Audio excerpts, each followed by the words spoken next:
बारामती तालुक्यात महाराष्ट्र जीवन प्राधिकरण जलजीवन मिशन अंतर्गत चालू असलेल्या पाणी पुरवठा योजनेसाठी एकूण 92 गावांमध्ये अजितदादांनी मिळवून दिला आहे 737 कोटींचा निधी। बारामती तालुका हा पर्जन्य छायेचा भाग असून या ठिकाणी सतत पडणाऱ्या दुष्काळामुळे पाण्याची गंभीर समस्या निर्माण झाली आहे।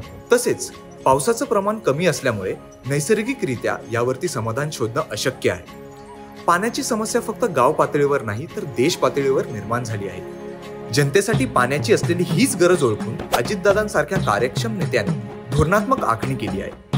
अजितदादांनी बारामती तालुक्यातील प्रत्येक गावात जलजीवन मिशन ही योजना राबवली आणि नळ पाणी पुरवठा योजनेअंतर्गत 16 गावांना याचा फायदा झाला। बारामतीमध्ये प्रत्येकाच्या घरात जलगंगा पोहोचवण्याचं काम दादा करत आहेत। मात्र फक्त बारामतीमध्येच हे नियोजन करून चालणार नाही। मोदीजींच्या केंद्र सरकारच्या साह्याने आणि दादांच्या राज्य सरकारच्या पुढाकाराने आज जलजीवन योजना राबवण्यात येत असून बारामतीला 100% पाणी पुरवठा होणार आहे। म्हणूनच सुनेत्रा वहिनींनी दादांचं स्वप्न हेच आपलं स्वप्न मानून पाणी प्रश्न सोडवण्याचा संकल्प हाती घेतला आहे। लोकसभा निवडणुकीच्या मैदानात विकासाचा संकल्प घेऊनच प्रत्येक घरात, गावात, तालुक्यात पाणी पोहोचवण्यासाठी त्या कंबर कसून उभ्या आहेत।